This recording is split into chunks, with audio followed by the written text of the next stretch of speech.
تو کہہ رہے ہیں جو بچہ ہمارے سامنے بیٹھ کر 2 صفحے نہیں سنا پاتا تھا وہ 8 دن کے اندر 6 سپارے سنا رہا ہے. تو اب یہ تو ایسی چیز ہے کہ جس سے کوئی آپ مفر مکر نہیں کر سکتے. تو بہرحال ایک مسئلہ ہے. اعتبار سے اسی طریقے سے جھوٹ اور دھوکے کی جو ڈیفینیشن میں آئے گا. صرف اس کا طریقہ کار ڈیجیٹلائز ہو جانے کی وجہ سے وہ چیٹنگ کی نوعیت کم تو نہیں ہو جائے گی. نہیں بالکل. صحیح. اگلا سوال کیجیے گا, بتائیے گا جی. میرا کوشچن یہ ہے کہ اگر ہم کسی کی میمیکری کرتے ہیں, مذاق میں کسی کی نقل کر لیتے ہیں اور ہنستے ہیں, تو یہ کسی گناہ میں شمار ہوگا؟ ٹھیک ہے. میمیکری کرنا, کسی کی نقل اتارنا ہوتا ہے نا جناب, فلاں سیاستدان ایسے بات کرتے ہیں, فلاں کھلاڑی ایسے بات کرتا ہے, اس نقل اتارنا. جی بسم اللہ الرحمن الرحیم. یہ ہمارے یہاں ایک سمجھ لیں گے طنز و مزاح کے طور پر اس کو پھر طنز و مزاح کا عنوان دے کر لوگ اس کو صحیح سمجھنے لگ گئے ہیں.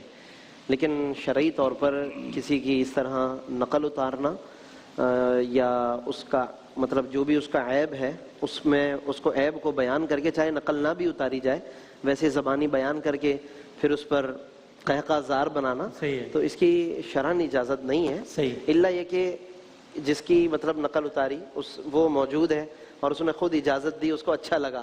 بعض اوقات ایسا بھی ہوتا ہے کہ کسی کو وہ بات اچھی لگ رہی ہوتی ہے, وہ اس کو سمجھتا ہے کہ میری اس شہرت کا ایک ذریعہ ہے اور وہ اس پر داد و تحسین دیتا ہے. بعض اوقات ایسے بھی پروگرام ہم نے دیکھے ہیں کہ وہ موجود ہوتا ہے اور وہ کہتا ہے کہ واہ یار آپ نے مطلب اچھا کاپی کیا. ہم اپنے پروگرامز میں کرتے ہیں تو ہمیں جن کا کیریکٹر پلے ہوتا ہے وہ اکثر فون کرتے ہیں کہ بھائی مزہ آ گیا, تو وہ ایک الگ سچویشن ہو جائے گی کیونکہ اس میں تکلیف اور اذیت کا عنصر نہیں ہے. لیکن ویسے مطلب اگر اس کو دیکھا جائے اس سے ہٹ کر, تو تکلیف اور اذیت کا جہاں جہاں بھی عنصر آئے گا, تو جس کے اندر کسی کا پھر مذاق اڑانے کا معاملہ ہو, عیب لگانے کا معاملہ ہو, نقل اتارنے کا معاملہ ہو, جیسے ابھی سورہ حجرات کا حوالہ دیا گیا تو اس میں کافی تفصیل سے اللہ رب العزت نے ایسی بہت سی چیزیں اسی بنیاد پر ممنوع فرمائی کہ اس میں تکلیف کا عنصر پایا جاتا ہے. ایک ہوتا ہے آپ نے سر کہا کہ کسی کا عیب نکال کے اس کو ایکسپلور, مطلب اس کو ایکسپوز کرنا ہے, اس پہ بات کرنا ہے. ایک ہوتا ہے کسی کا طرز تکلم ذرا جدا گانا ہے تو آپ نے اس کو کاپی کیا اور لوگ ہنس رہے ہیں کہ یار بدامی صاحب بالکل ان کی طرح بات کر رہے ہیں, ان کی نقل اتار.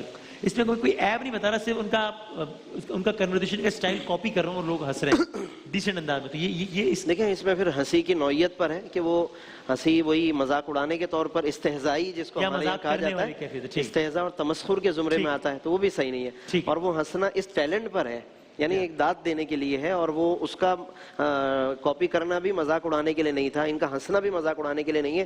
تو وہ سچویشن الگ ہو جائے گی, اس میں پھر وہ حکم نہیں ہے. بالکل صحیح, ٹھیک ہو گیا. جی جناب اگلا سوال سنائیے گا. علماء اکرام سے میرا سوال یہ ہے کہ وقت نزاع کون سا کلمہ پڑھنا چاہیے, پہلا کلمہ کلمہ طیبہ یا کلمہ شہادت اشہد ان لا الہ الا اللہ؟ اللہ سب کی اللہ مرحلہ سب پر آسان کرے انشاءاللہ. وقت نزاع کیا پڑھنا چاہیے, کیا کرنا چاہیے؟ اس میں ایک یہ بھی ایڈ کر لیجیے گا کہ ایک تو جو جاں کنی کے عالم میں اس سے اگر کچھ پڑھوایا جا سکتا ہو تو اس انہوں نے پوچھا, یا اگر وہ اس عالم میں ہی نہیں ہے تو اس کے اطراف جو لوگ ہوں وہ کیا کریں. ہم نے ایسی سچویشن دیکھی ہیں لائف میں. یہ آپ نے اچھی توجہ دلائی ہے. ایک تو یہ ہے کہ کون سا کلمہ پڑھنا چاہیے, تو کوئی بھی کلمہ پڑھ لیں, یا تو کلمہ طیبہ پڑھ لیں لا الہ الا اللہ محمد رسول اللہ جس کے ذریعے ہم اسلام کے اندر داخل ہوتے ہیں, یا کلمہ شہادت پڑھ لیں جس کے ذریعے ہم شہادت و گواہی دیتے ہیں, تو اس میں کوئی فرق نہیں ہے. یہ تو ہو گیا سوال کا جواب. لیکن اصل جو توجہ آپ نے دلائی ہے ضمناً, دیکھیں یہ بھی ایک ماشاءاللہ ایک محبت ہوتی ہے علم سے, کہ جو اصل چیز ہے وہ ہوتا یہ ہے کہ لوگ میت سے کہتے کلمہ پڑھو, یہ غلط طریقہ کار ہے.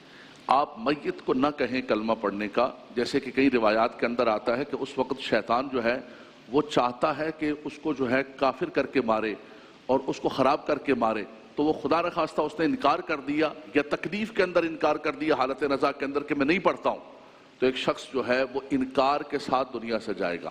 آپ اس کو یہ نہ کہیں کلمہ پڑھو. اس کے پاس ہمارے دیہاتوں کے اندر مجھے یاد ہے بچپن کے اندر کشمیر کے گاؤں میں ہمارے یہاں فوتگی ہوتی تھی تو لوگ جو ہے نا بیٹھ کے کلمہ پڑھتے, لا پڑھو لا, یہ کلمہ پڑھتے لا الہ الا اللہ. تو کلمہ ساتھ پڑھیں تو سن کے اللہ تبارک و تعالیٰ اس کو کلمہ پڑھنے کی توفیق عطا فرما دے.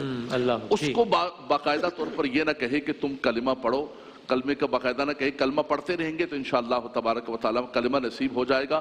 دوسرا یہ ہے کہ یاسین شریف پڑھی جائے نزاع کی کیفیت میں, اللہ تبارک و تعالیٰ اس کی برکت سے اس کی جو تکالیف ہیں مشکلات ہیں ان کے لیے آسانی کا معاملہ فرما دے اور دنیا سے رخصت ہو جائے.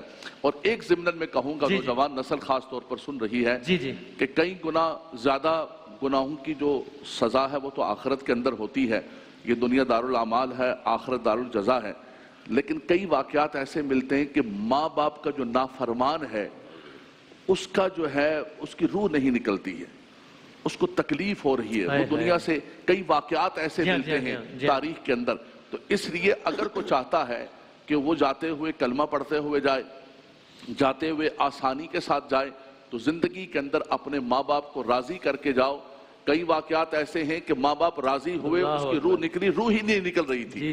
تو اللہ تبارک و تعالی ہم سب کا خاتمہ ایمان پر فرمائے اور ایمان کے ساتھ اللہ تعالیٰ ایک بات آپ بتائیں کہ آپ کی گفتگو سے نکل رہا ہے تو پھر آپ سے ہی کر لوں، پھر آگے بڑھوں کہ اگر میت سے، ٹھیک ہے آپ نے کہا کہ ریکمینڈڈ ہے کہ اس سے نہ پڑھوایا جائے، لیکن اگر اسے پڑھوایا ہے اور اس نے اگر غلط پڑھ دیا ہے خدا نخواستہ یا اس نے انکار کر دیا، تو ظاہر ہے وہ اسے خاص کیفیت کی وجہ سے اس نے کہا ہے، یہ تو نہیں ہے کہ وہ دل سے ہی منکر ہو گیا حق سے. تو ان ایک کچھ الفاظ کی بظاہر غلط ادائیگی کی وجہ سے اس کا خاتمہ کفر پر ہو جائے گا؟ نہیں، غلط الفاظ تو چونکہ تکلیف میں وہ غلط الفاظ نکل سکتے ہیں، اس کی وجہ سے ہم کسی پر کفر کا اگر تکلیف کی وجہ سے کہتا ہے کہ میں نہیں پڑھا ابھی، تو یہ ناپسندیدہ بات ہے، لیکن وہ حق سے ہٹ جائے گا، کفر پر مرے گا وہ. جیسے کہ حضرت امام فخر الدین رازی رحمۃ اللہ تعالی علیہ کے بارے میں آتا ہے کہ ان کی جب نزع کا وقت آیا تو شیطان آ کر اللہ تبارک و تعالیٰ کی ذات کے بارے میں ان سے دلائل پوچھنے لگا. اچھا. شیطان اس وقت باقاعدہ طور پر حملہ آور ہوتا ہے کہ یہ زندگی اس کی ختم ہو رہی ہے، زندگی کے اندر یہ کتنا بڑا امام، کتنا بڑا مفسر، کتنے بڑے مقام پر تھا، لیکن اچھا ہر شخص سے اپنے اپنی کیٹیگری کے مطابق جن کے رتبے ہیں سوا جن کے رتبے، اچھا تو وہ شیطان خاص کوشش کرتا ہے کہ یہ ایمان لے کر نہ جائے. اس وقت وہ حملہ آور ہو رہا ہوتا ہے، ادھر سے آپ کہیں گے کلمہ پڑھو، اگر اس نے باقاعدہ انکار کر دیا، لفظ غلط لکھنے سے کچھ نہیں ہوتا، باقاعدہ انکار کر دیا تو یہ اس کے لیے مشکل ہو جائے. اچھا، آپ جعفریہ کے بھی حوالے سے بتا دیجئے. اس کے اندر جیسے کہ علامہ صاحب نے ارشاد فرمایا اور واقعاً بہت اچھا موعظہ بھی تھا، جوان نسل اس سے یقیناً نصیحت بھی حاصل کرے گی اور اپنے آپ کو امپروو کرے گی، خاص طور پر جو والدین اور والدہ کے حوالے سے ارشاد فرمایا. ہمارے یہاں بھی یہی ہے کہ جتنے بھی عقائد حقہ ہیں ان سب کی تلقین کی جائے، یعنی اس وقت جب کہ اس کا وقت آخر ہے، نزاع کا وقت ہے، اس وقت اس کو تلقین کی جائے. ایک تلقین انتقال کے بعد بھی ہوتی ہے جب قبر میں لٹا دیا جاتا ہے، لیکن نہیں، اس موقع پر بھی تلقین کی جائے، توحید کے بارے میں اسے کہا جائے، یعنی باقاعدہ سمجھایا جائے. دیکھو یاد رکھنا اللہ کے سوا کوئی معبود نہیں ہے، وہ وحدہ لا شریک ہے. اپنے پروردگار سے اچھا گمان رکھنا، تم ایک بہت اچھے میزبان کے پاس جا رہے ہو، یہ بات کی جائے، اس کو سمجھایا جائے. اور اسی دوران کیا ہی اچھا ہو کہ وہ بھی ان الفاظ کو اپنی زبان سے ادا کر دے. اس میں وہی والی بات کہ اگر لفظ اگر غلط بھی نکل گیا لیکن اس کے دل میں ٹھیک ہے تو بہت اچھی بات ہے، لیکن اگر زبان سے بھی وہی کلمہ نکلے تو کیا کہنے، لا الہ الا اللہ محمد رسول اللہ. اسی طریقے سے جو ہمارے یہاں خاص تاکید اس کے بعد ہے وہ ولایت کے حوالے سے، مولا کی ولایت، 14 معصومین کی عصمت ہے، جناب سیدہ کا ذکر ہے، 12 اماموں کا ذکر ہے، قیامت کا عقیدہ کہ دیکھو قیامت میں اٹھنا ہے، تم سے حساب کتاب بھی ہوگا، سب کچھ ہوگا. تم امید رکھو کہ پروردگار تمہیں معاف کرے گا اور انشاءاللہ تم ایک بہترین زندگی کی طرف جا رہے ہو. اللہ سے حسن ظن رکھنا. اور سورہ یاسین جس طریقے سے فرمایا تو کرسی، سورہ صافات، دوسرے بہت سارے سورے، قرآن مجید تو جتنا پڑھا جائے وہ یقیناً بہت مؤثر ہے. جی بالکل. جی آپ کچھ ایڈ کرنا چاہتے ہیں؟ اس کے اندر ایک چھوٹا سا اضافہ علامہ صاحب کے جواب میں ہی ایڈیشن ہے یہ کہ عام طور پر جب جیسے لوگ اس کو کہتے ہیں، جیسے علامہ صاحب نے فرمایا کہ کہنا نہیں چاہیے کہ مبادہ وہ اس کلمہ پڑھنے سے انحراف کرے یا انکار کرے، تو یہ جو انکار ہوتا ہے عام طور پر یہ اس کلمہ پڑھنے سے انکار ہے، اسلام سے انکار نہیں. یہ فرق ہے چھوٹا سا. ایک ہوتا ہے اسلام کو میں نہیں مانتا، تو ایسا تو کوئی جملہ اس وقت وہ کہتا بھی نہیں ہے عام طور پر، اور بس وہ یہ کہتا ہے کہ مجھے کلمہ نہیں پڑھنا. تو کلمہ نہ پڑھنے سے مطلب پڑھنے سے انکار کرنا، یہ بلکہ نارمل حالت میں بھی کوئی اگر کسی کو کہے نا کلمہ پڑھو اور وہ کہے میں نہیں پڑھتا تو ظاہر ہے یہ انکار ہے، اسلام نہیں ہے. تو اسی طرح حالت موت ہے، حالت نزا ہے، تو ایک کلمہ پڑھنے سے ڈینائی کرنا یہ انکار یا ارتداد نہیں آتا.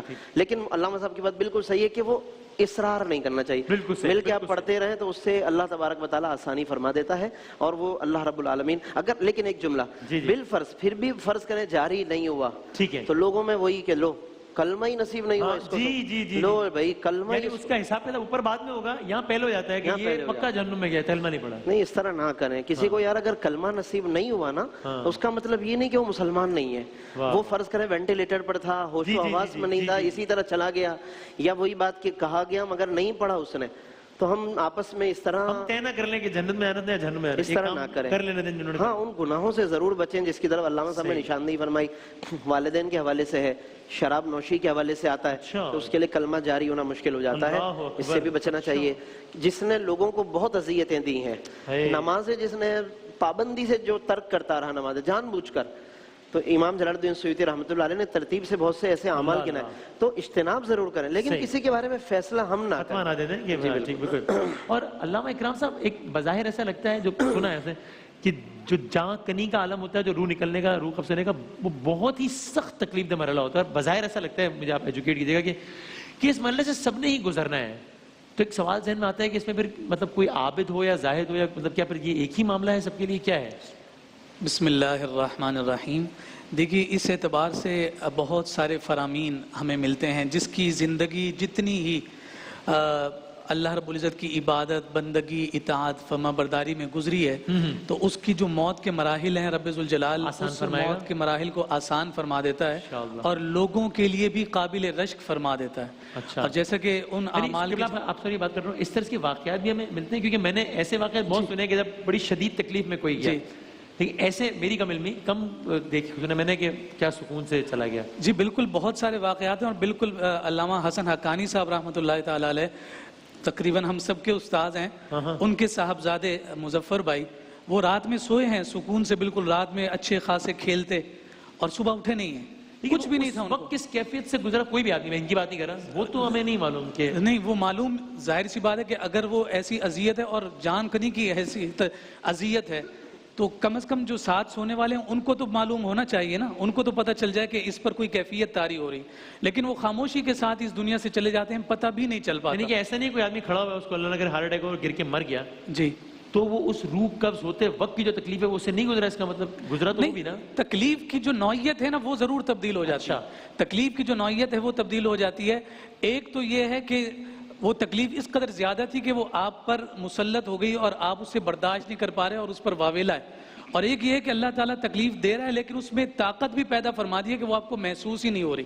اس طرح کی بہت ساری مثالیں ہمارے ذہن میں ملتی ہیں، لیکن یہ بات ضرور ہے کہ مثال کے ذریعے سے بیان کیا گیا کہ جو اذیت تکلیف کے موقع پر ہے اس کی مثال یوں سمجھائی گئی کہ جیسے ریشم کا کپڑا ہوتا ہے، اسے کسی جھاڑیوں پر ڈال دیا جائے، کانٹے دار جھاڑی، اور پھر وہ مکمل طور پر اس میں پھنس جائے اور پھر اسے جب کھینچا جائے، فرمایا کہ اسی طرح سے انسان کے جسم میں سے روح کو نکالے جانے. میرا سوال بالکل اسی تناظر میں تھا. بالکل جی آپ اس میں بالکل حضرت نے جو مثال بیان فرمائی ہے یہی موت کی تکلیف کے حوالے سے ذکر کیا گیا. اس میں صرف ایک جملہ میں ایڈ کروں گا کہ ہمارے ہاں یہ سمجھا جاتا ہے کہ شاید کسی کو موت کی تکلیف، نزا کے وقت کی تکلیف ہو تو یہ بندہ گناہ گار ہے.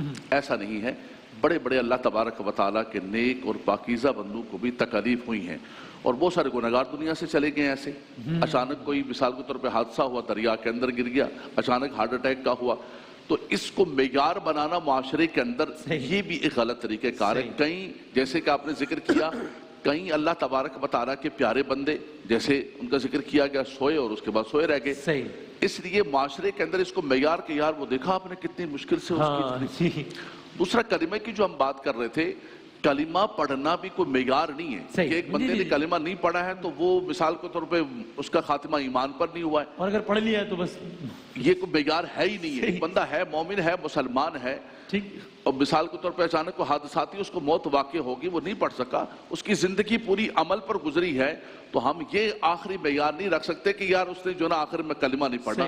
یہ اس لیے وسیم بھائی خاص طور پہ وضاحت کر رہے ہیں کہ کروڑوں دنیا دیکھ رہی ہے، لوگ پھر لوگوں کی موت پر جو نا باتیں کر رہے ہیں. بالکل میں نے خود فلاں کو دیکھا وہ کلمہ نہیں پڑھ سکا، فلاں کو دیکھا اس کو کتنی تکلیف ہوئی. تو تکلیف کہیں اللہ کے نیک بندوں کو بھی ہوئی، کہا کہ ان تکلیف کے صدقے اللہ نے ان کو پاک صاف کر کے دنیا سے رخصت فرمایا. کیا کہنا آپ جی. اسی حوالے سے جیسے علامہ صاحب نے تقریباً وہ بات ارشاد فرمائی، جو قضیہ خاص بیان فرمایا اکرام صاحب نے، انشاءاللہ وہ تو ایسا ہی ہوگا جس طریقے سے فرما رہے ہیں، لیکن ایک عمومی بات میں کر رہا ہوں کہ کتابوں کے اندر اس بات کو ڈسکس کیا گیا کہ کیا بہتر ہے، اچانک موت آ جائے وہ بہتر ہے یا کچھ بیماری ہو اور اس کے بعد موت آئے وہ بہتر ہے. جو بحث کی گئی اور یہ لکھا علماء نے اور روایات کی اور احادیث کی روشنی میں لکھا کہ بہتر کے اعتبار سے اگر ایک عمومی بات کی جائے تو یہ بہتر ہے کہ کچھ بیماری ہو اور پھر انسان آہستہ آہستہ اس دنیا سے جائے.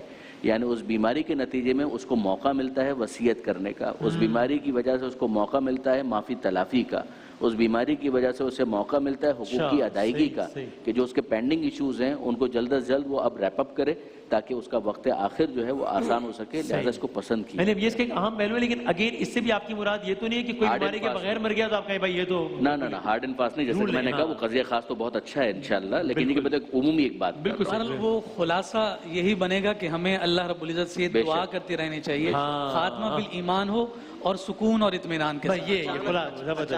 اچانک والی موت سے پناہ مانگی گئی ہے، تو جو اچانک آدمی مر جاتا ہے نا، جس کو پھر کوئی موقع نہیں ملتا توبہ یا اپنے معاملات کے حوالے سے کوئی وصیت کرنے کا، تو اچانک والی موت سے پناہ مانگی گئی ہے، ہمیں بھی اس حوالے سے پناہ مانگنی چاہیے اللہ تبارک و تعالیٰ۔ آئی تھنک اس کی سمری اگر آپ تعریف کریں تو وہی ہے کہ جو آپ نے فرما دی کہ اگین اس میں سے کسی بھی رائے کی بنیاد پر یہ ہم اپنی رائے نہ قائم کرنے کی، اگر کوئی اچانک گیا ہے تو اس کا مطلب وہ تو جہنم میں گیا ہے، یا اچانک نہیں گیا ہے تو یقیناً جنت میں یا بہت جو نزا کی تکلیفوں میں گیا ہے تو علامہ صاحب نے جیسے فرمایا یہ معیار نہیں ہے۔ حضرت سیدہ عائشہ رضی اللہ عنہ کی ایک روایت مختصر سی فرماتی ہے کہ جب تک میں نے رسول اللہ صلی اللہ علیہ وسلم کی کیفیت نہیں دیکھی تھی تو میں پہلے رشک کرتی تھی کہ کوئی آسانی سے چلا گیا، لیکن جب میں نے اللہ کے نبی صلی اللہ علیہ وسلم کی تکلیف کو دیکھا تو پھر میں سمجھ گئی کہ یہ تکلیف معیار نہیں ہے، یعنی اللہ کے نیک بندوں پر، نبیوں پر تکلیفیں آئی ہیں، یہ ان کی درجات کی بلندی کے لیے ہوتی ہیں، لیکن معیار اس کو بنانا نہیں۔ ویسے بھی جو کام طے ہو گیا کہ انسان کے کرنے کے نہیں ہے جنت اور جہنم، ہم اگر اپنے جو کرنے کا کام ہے وہ کر لیں ہم، اور ان کاموں کی ٹینشن نہ لیں اگر ہم کہ کون جنت میں گیا ہے کون جہنم میں، چونکہ میں نے پہلے بھی عرض کیا تھا کہ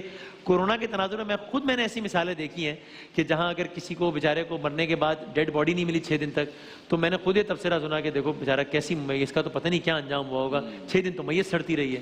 یا اگر کسی کو اقدامات کی وجہ سے یا گورنمنٹ کی نااہلی کی وجہ سے کسی کے جنازے میں خالی 4 لوگ آئے، تو میں نے خود یہ تبصرہ سنا کہ کیسا جنازہ ہوا ہے، جس کے جنازے کی رونق ہوتی ہے بخشا جاتا ہے، 5 آدمی جنازے میں، اس کی تو کیا بخشش ہوئی ہوگی۔ تو یہ کام ہم نہ کریں، یہ جن کے اللہ تعالیٰ وہ کرنے دے گا۔ اللہ رب العزت سے پناہ مانگنی چاہیے، پناہ مانگنی چاہیے ان تمام معاملات۔ جزاک اللہ، بہت شکریہ تمام علماء کرام کا، بہت شکریہ۔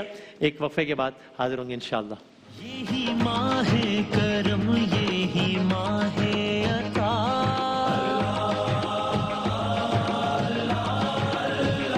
اس مہینے میں مخفی ہے رب کا پتہ، اور وہ اپنے بندوں